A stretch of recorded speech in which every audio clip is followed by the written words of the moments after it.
ó ṣé ó ṣé o ó ṣé o ẹ ṣé bàbá ẹ ṣé o ẹ ṣé o ẹ ṣé bàbá ibi tá a gbìngì sí igi wù níbẹ̀ kọlọ́run ṣọ́nìgì tiwa ẹ̀dá ẹ̀yẹ sáré ká ibi tá a gbìngì sí igi wù níbẹ̀ kọlọ́run ṣọ́nìgì tiwa ẹ̀dá ẹ̀yẹ sáré ká. A ti sọ pé àdébẹ̀ a sì ń débẹ̀ náà nìyẹn. Ọmọ Yorùbá iléyá iléyá o ọmọ Yorùbá iléyá iléyá iléyá o ọmọ Yorùbá iléyá bá kò bá mọ bí àmì lọ ìbò yẹ ká padà sílé kátàwọn nínú àpọn tí kò yọ ká tètè gbómi la kàná iléyá iléyá o ọmọ Yorùbá. Ta ló sọ pé àní bàbá èèyà àní bàbá ló sọ pé àní bàbá èèyà àní bàbá Sunday Igboho bàbá wa yéèpà àní bàbá yéèpà àní bàbá Bánjí Akíntóyè bàbá wa yéèpà àní bàbá. Ta ló sọ pé àní bàbá yéèpà àní bàbá Professor Bánjí Akíntóyè bàbá wa yéèpà àní bàbá Sunday Igboho bàbá wa yéèpà àní bàbá. Ta ló sọ pé àní bàbá yéèpà àní bàbá. Ibi tá a gbìngì sí igi padà wù ń bẹ̀ bẹ́ẹ̀ ni ìrọ̀rùn ti dé. Ìrọ̀rùn ti dé. Haúsá Fúlàní ni wọ́n ti dìkílẹ̀ orílẹ̀-èdè tiwọn náà. Bẹ́ẹ̀ ni ẹ máa bọ̀ ẹ̀rí ń bẹ lórí ètò. Ẹ dákun bẹ́ẹ̀ ṣe ń darapọ̀ ẹ bá mi pín prógámù yìí ẹjọ́ gbọ̀gbòrò ayé lọ. Ẹ pín ẹ jẹ́ kẹ́rù ó bà mí èmi tí mo ṣe ẹ jẹ́ kẹ́rù ó bà gbogbo èèyàn torí wípé àṣẹ ọgbọ́n ọnú lejò ń lò lóòótọ́. Gbogbo ẹ̀yin tẹ́ ẹ sọ pé Fúlàní gọ̀ tẹ́ ẹ láwùsá ọ̀gbọ́n ẹ máa bọ̀ ẹ wá wo ètò yìí. Àṣẹ àwọn Fúlàní Haúsá Fúlàní yìí àwọn náà ní orílẹ̀-èdè wọn ọ̀tọ̀ láàrèwá ọ̀tọ̀ ní kinní kan tí wọ́n kó jọ eléyìí gangan tí wọ́n pè láàrèwá kinní kan ẹ wá wò lórí ètò. Ẹ má jẹ́ ń tàn yín ni wọ́n ti gbé lọ sí United Nations tí wọ́n ti lọ fi hàn ńbẹ̀ tí wọ́n sì ti approve wọn. Báwa ṣe ń dúró táwa ń retí káláàmù blow làwọn náà ń dúró. Àbájọ tí àwọn sẹ́nétọ̀ wọn kọ̀ọ̀kan lásìkò yìí tí wọ́n fi ń yarí tí wọ́n ń túraká nílé ìgbìmọ̀ aṣòfin. Àbájọ àṣejà ni wọ́n fẹ́ dálẹ̀ kó lè dogun kó lè dọ̀tẹ̀. Wọn mọ̀ pé àwa ò ṣetán àti jà. Wọ́n fi sọ pé màálù o ọmọ Nàìjíríà ni Fúlàní ò nílé o lóòótọ́ ni a gbà torí wọn èé ṣèràn wa wọn ò nílé. Èyí tó wá àwọn kan wá láti Lake Chad àwọn kan wá láti Ghana àwọn kan wá láti Benin káàkiri orílẹ̀-èdè náà ti wá Saudi Arabia. Àmọ́ bá a ṣe ń sọ̀rọ̀ yìí lórí ètò lónìí ẹ dákun ẹ bá mi ṣe àpúrógámù yìí ẹ jẹ́ n kọ́kọ́ gbé yín débẹ̀. Ṣé ẹ máa dìde ní àbẹ́ ìjókòó láti kan orin àsíá orin orílẹ̀-èdè ilẹ̀ Haúsá? Yóò àti ẹ́ńbílẹ̀mù wọn gbogbo ẹ̀ òun rèé ọ̀yá ẹ wò ó.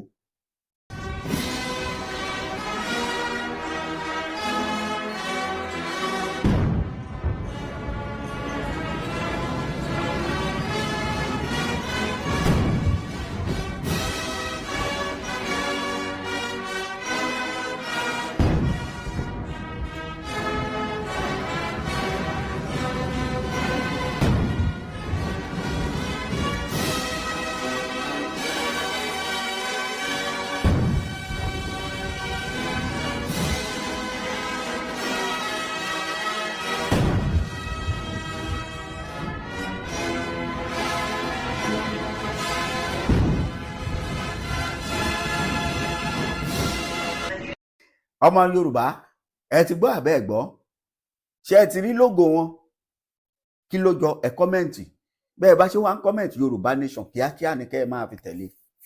Yorùbá Nation ní wàrà ń ṣèṣà òun ni kẹ́ ẹ máa jù sí pé Yorùbá Nation ní kíákíá Yorùbá Nation bẹ́ẹ̀ ni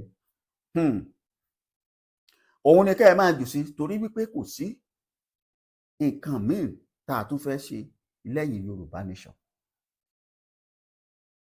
ní kíákíá torí pé àwọn èèyàn yìí kódà níbi tí wọ́n rìn dé gẹ́gẹ́ bí ìròyìn tó tẹ̀ wá lọ́wọ́ ọpẹ́lọpẹ́ pé a ní aṣíwájú rere tí jẹ́ bàbá wa Professor Banji Akíntóyè, tí wọ́n fi ọgbọ́n, ọpọlọ, ìmọ̀ tí wọ́n fi dúró gírígírí.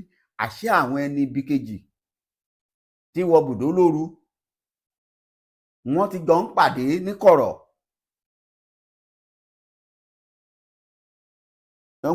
Àwọn ò ráyè wọ United Nations, Haúsá wọ bẹ̀ o, wọ́n sì ti bá bàbá wa wájú Banji Akíntóyè. Torí gẹ́gẹ́ bí ìròyìn intel information tá a gbọ́ from reliable source ni wípé ìwé tí wọ́n gbé lọ sí ọ̀hún láti lọ fi hàn, ìgbà wọn máa débẹ̀ ni wọ́n ti bá Yorùbá Nation wájú. Ẹ mọ̀ àwọn kẹta, àwọn IPOB, àmọ́ báwọn ṣe ń rìnrìn tiwọn. Ṣùgbọ́n síbẹ̀síbẹ̀ náà nínú ọ̀rọ̀ wọn nígbà tí wọ́n ti gbélẹ̀ pé ẹbẹ́ yẹn ọmọ ìyá mẹ́ta náà lẹ́wà tẹ́lẹ̀, 1914 amalgamation ti expire bíi 14 years ago. Kò sí wàhálà.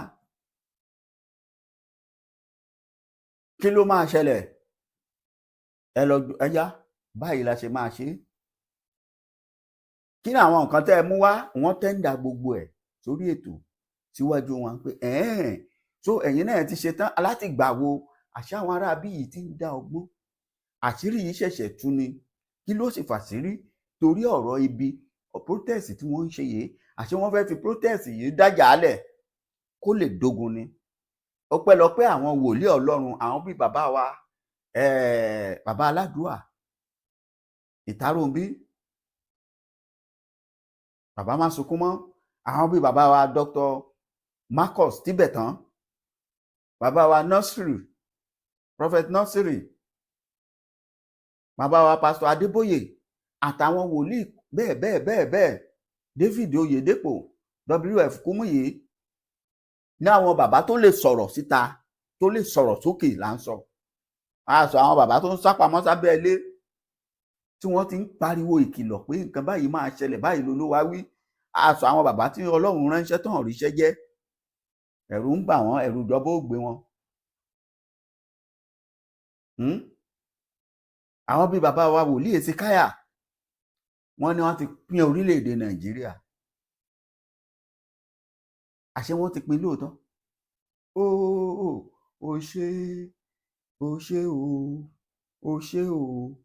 Ó ṣé bàbá. Gbogbo ẹ̀yin tẹ́ ń gbọ́ ètò yìí pátápátá, ẹ̀ṣẹ̀ ni tẹ́ ẹ̀ bàbá mi máa dúpẹ́ lọ́wọ́ bàbá Banji Akíntóyè, kẹ́sì máa fàdúrà ràn wọ́n lọ́wọ́. Sunday Adéyẹmọ Ìgbòho Òòṣà, àti gbogbo àwọn nìkan kọ́ o, àwọn tá à ń gbórúkọ nìyí o. Gbogbo ẹ̀yin tẹ́ ẹ jọ ń ṣiṣẹ́ pọ̀ tá a bá dárúkọ yín, àmọ́rúkọ yín ni o. Báwa bá mọ̀ yín á sọ, àmọ́ agbẹnusọ Koiki Media, àti gbogbo àwa tá à jọ ń ṣe press, tá a jọ ń sọ̀rọ̀. Ẹ wo bí ibi tí ọ̀rọ̀ gbé dé dúró yìí, àwọn alálẹ̀ ń dáhùn. Bàbá kan sọ̀rọ̀, ó ní òun rí àwọn òkú tó ti lọ. Awólọ́wọ̀ ló síwájú, Chief Bọ́lá Ìgè tẹ̀lé, Fúnṣọ́ Williams, Adékúnlé Ajásin, Gani Fáwẹ̀hìnmí àti bẹ́ẹ̀ wọ́n pè pàdé lórí ọ̀rọ̀ Yorùbá Nation. Ṣé wá rí ó ń ṣe àbí ọ̀ṣẹ́?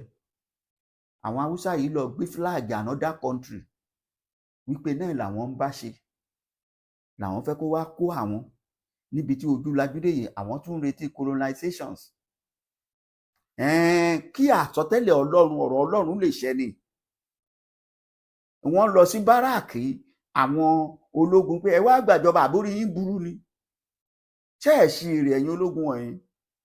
Kí ní ń bà yín lẹ́rù? Ṣé bí wọ́n lálágbára ni? Àwítán àní Haúsá kọ́ ló jíyàn gbé. Tẹ́lẹ̀ pẹ̀lú ìbọn, pẹ̀lú gbogbo nǹkan tó wà lọ́wọ́ ológun tí wọ́n lè lọ confront ológun. Kí ló wá fà á? Ẹni ó ṣojú wọn ni. Professor Anko Abdullahi, Professor Anko Abdullahi ó ti sọ̀rọ̀ sókè. Professor Anko Abdullahi ó ti sọ̀rọ̀ sókè lórí ìdí tí Haúsá fi ṣetán àti lọ. ní kíákíá tí wọ́n fi gbé gbogbo ìgbésẹ̀ tí wọ́n gbé. Ọ̀yá ẹ farabalẹ̀, ẹ jẹ́ kí n sọ fún yín. Nígbà tí àwọn èèyàn dá a lẹ́bùrú nílùú ẹ̀ lọ́hùn-ún, bó ṣe ń sọ̀kalẹ̀ láti inú aeroplane tó ń bọ̀, bóyá United Nations ló ti ń bọ̀ ní àbíbo, èmi ò lè sọ o, ṣùgbọ́n nítorí pé àṣírí ti tú tí àwọn oníròyìn, ara àwọn oníròyìn Yorùbá Nation náà ń bẹnu wọn, ẹ̀ tí wọ́n fọ̀rọ̀ wá lẹ́nu wò, ṣùgbọ́n ẹni tó gbéròyìn jáde gangan nígbà tó gbé ìròyìn já tí wọ́n fi ọ̀rọ̀ wá bàbá yìí lẹ́nu wò pé tó bàbá kí ló ń ṣẹlẹ̀ lọ́rọ̀ orílẹ̀-èdè yìí, ṣe mọ̀ pé ọ̀rọ̀ ṣòro ó béèrè lọ́wọ́ àwọn pòfẹ́sọ̀ ńgbà míì kó má bàa ṣubú lù ú. Ẹ wò ó, ẹ gbọ́ nǹkan tó sọ. Wọ́n ń bi bàbá yìí pé kí ló ṣẹlẹ̀ nípa ọ̀rọ̀ Nàìjíríà. Òun ní ẹ gbójú ayò kìkẹ́ wò ó. Ẹni tẹ́ ń wò yìí náà ń pè ní Professor Ango Abdullahi. Òun ní chairman gbogbo Northern Leader Forums. Bẹ́ẹ̀ ni òun ló lead gbogbo àwọn kìíní, gẹ́gẹ́ bí bàbá wa Professor Banji Akíntóyè bí wọ́n ṣe jẹ́ olórí gbogbo ọmọ Yorùbá káàfàtà tó bá jójúlówó ọmọ Yorùbá nílé lóko lódò, bí wọ́n ṣe jó lórí wa. Bẹ́ẹ̀ ni bàbá yìí náà jẹ́. Ẹ gbọ́ náà kí ló wá ló ṣẹlẹ̀. Wọ́n wá ń béèrè ọ̀rọ̀ lọ́wọ́ bàbá. Wọ́n ní Nigeria should consider going separate way. Kókó tí wọ́n mú jáde tí bàbá yìí kọ́kọ́ sọ nìyẹn. Ó ní ẹja kéèsì àti máa lọ kólúkúlùkù máa lọ lọ́tọ̀ọ̀tọ̀. So gbólóhùn tó kọ́kọ́ jáde lẹ́nu bàbá rèé wípé kí Nàìjíríà kéèsì túká. Bàbá kí lẹ rò? Ẹ máa gbọ́ ẹni tó sọ̀rọ̀ o. Former Vice Chancellor of Ahmadu Bello University and conveners of Northern Elders Forums, Professor Ango Abdullahi, share his view on the current state of Nigeria under Bola Ahmed Tinubu government. Professor Abdullahi highlighted the amalgamation decree of 1914, which stipulated that the entity called Nigeria will expire after 100 years. Called for a conference of valuable whether Nigeria have made sufficient progress in building a nation. Ẹ gbọ́, nígbà tó sọ̀rọ̀ yìí pé gbólóhùn tòun ni wípé kí Nàìjíríà kíyèsí àti túká. Wọ́n ní kí ló dé, kí lẹ rò fi rò bẹ́ẹ̀. Ó ní amalgamation 1914 ti expired, Nàìjíríà ti expired. Ó sì ti wà ń bẹ̀ pé nínú nǹkan báyìí ká lẹ́yìn tí 100 years bá pé ká ṣe àpérò léyìí tí bàbá wa Jonathan ṣe lọ́jọ́ sí táwọn tó wà ń bí tó wà lórí oyè ní ìsìn tí wọn ò jẹ́ ó dúró, bóyá àbá ti túká. Ká sọ pé wọ́n fi láìra balẹ̀ ní following kínní, àbá ti túká. Òun náà débẹ̀ ló yí wọn lọ́wọ́ yìí o. Bàbá yìí wá ń sọ̀rọ̀ báyìí pé ó ní bó ṣe wà ń bẹ̀ nìyẹn, ṣùgbọ́n now tá a ti lè ṣe. Ẹgbọ́n nǹkan tó sọ síwájú. If no consensus is reached, Abdullahi suggested that Nigeria should consider going their own way. Let North go, Yoruba go, Igbo people go on their way. Lọ́ba tán. Àwa mẹ́ta náà ni. Bẹ́ẹ̀ ni, àwa mẹ́ta ni. Ìran mẹ́ta kẹ̀dẹ̀ rèé. Obì awẹ́ mẹ́ta ó tó pín láàrin ọmọ ìyá mẹ́ta. Òun lẹ gbọ́ yìí. Ẹ máa gbọ́ o. His word, amalgamation decree of 1914 stipulated that the entity known of Nigeria expired after 100 years, declared that Nigeria has expired based on amalgamation. Pé orílẹ̀-èdè Nàìjíríà ti expired. Ó ti jóná rẹ̀wùrẹ̀wùrẹ̀wùrẹ̀wùrẹ̀. Gẹ́gẹ́ bí ìgbéyàwó tá a ṣe. Ìgbéyàwó tá a bá ti ṣe tí wàhálà bá ń bẹ ń bẹ, tọkọ àtìyàwó bá ń léra wọn káàkiri, tí wọ́n ń lura wọn nígi, tí wọ́n ń lura wọn pónpó, ẹ jẹ́ kí wọ́n ó túká, kí wọ́n máa lọ. Pásítọ̀ tó ní títí dọjọ́ ọkú ni láyé ìjọ́sí, àti rí dókítà tó pàyàwó ẹ̀, àti rí lọ́ọ̀yà tó gún ọkọ pa, wọn ò torí ẹ̀ pa, ó ṣẹ̀wọ̀n ráńpẹ́ yóò ti tún máa gbádùn. Tígbéyàwó bá ti ní violent nínú tí ò ti settle olúkúlùkù kó máa lọ ká tó wá sọ pé ìgbéyàwó orílẹ̀-èdè. Ẹ gbọ́ o. In thought-provoking interview with News Telegraph inú bí torí arákùnrin yìí àwọn oníròyìn yìí wọ́n fọwọ́ wọ́ ọ nífun wọ́n fọ pé èmi náà bá wà mẹ́ wọ́n fọwọ́ wọ́ ọ nífun torí ohun tá a rò láàrin yìí ohun tá a rò kó máa ṣẹlẹ̀ ló ṣẹlẹ̀ yìí wípé àwọn ti lè ní àsíá orílẹ̀-èdè wọ́n ti lè ní emblem wọ́n ti lè lọ sí United Nations tá a bá múra wọ́n á fẹ́ ṣáájú wa torí wọ́n léèyàn níbẹ̀ bẹ́ẹ̀ ni ṣùgbọ́n torí ẹ̀ ní bàbá Babánjí Akíntóyè Sunday Ìgbòho Òòṣà ni mo ṣe ní ẹ máa gbé gbòòsà fún wọn kẹ́ ẹ máa fàdúrà ràn wọ́n lọ́wọ́ tí wọn ò fi dúró tí wọn ò sinmi àti gbogbo àwọn tó ń bá wọn ṣiṣẹ́ tí wọ́n àwa náà léèyàn lọ́hùn-ún àti gbogbo ẹ̀yin tẹ́ ń wò wá ìyára wa níyìn ẹ̀yin tẹ́ ń bá wa share program wa tẹ́ ń bá wa kọ́mẹ̀ntì tẹ́ ń like wa ń gbogbo ìgbà àmọ́ sọ à ń dúpẹ́ lọ́wọ́ yìí torí pé ẹ̀ ń gbìyànjú dátà yín lẹ̀ ń lò owó lẹ̀ ń lò àmọ́ ẹ túbọ̀ máa bá wa táàgì Yorùbá ẹ máa bá wa táàgì gbogbo ibi tó yẹ kẹ́ ẹ táàgì ẹ share sí WhatsApp ẹ share sí group ẹ share sí Facebook ẹ jẹ́ wọ TikTok ẹ máa gbọ́. In a provoking interview, described the situation as very bad. Bàbá ìbínú tán. Ó ní ó bad. Abdullahi attributed the country leaders emphasizing the need for accountability of repeated elections of the wrong leaders. Àwọn kò sóye kan wá pọ́n tún bòdì. Àwọn ọ̀fẹ́ yẹn. As a personal friend of President Tinubu, Abdullahi has advised the president to listen to the complaints of the people and ensure that his officials provide honesty and sincere reports. He stressed the importance of the president devising way to verify the information given by the close associate and punishing any official found to be a breach of the law. Advice tó fún nìyẹn. Ọ̀rẹ́ mi ti ní o bẹ́ẹ̀ ni náà. Ọ̀rẹ́ tí wọ́n ti jọ ń ṣe látọdún pípẹ́ ṣùgbọ́n òun gbà lámọ̀ràn pé kó gbọ́ ohun tá à ń sọ bàbá Tinubu ṣe ń gbọ́ ọ̀rẹ́ yín Málà ó ní ẹ gbọ́ ohun tá à ń sọ ẹ̀tẹ́ ti yín lẹ̀ sá o bàbá Gbajabiamila tí bàbá bá ti dàgbà ẹ bá wa sọ fún wọn ẹ gbọ́ nǹkan tí ọ̀rẹ́ wọn sọ ẹ wá gbọ́ nǹkan tí bàbá yìí sọ. Addressing the recent protest against perceived hardship, Abdullahi affirmed that hunger is a reality in Nigeria and that the constitution protects Nigeria's right to peaceful expression. He criticized the government reluctant to allow the protest starting that infringe upon the right of Nigeria to freely express themselves. Ìjọba tí wọ́n ń bá orílẹ̀-èdè àwọn ọmọ Nàìjíríà jà nígbà tí wọ́n ń ṣe protest.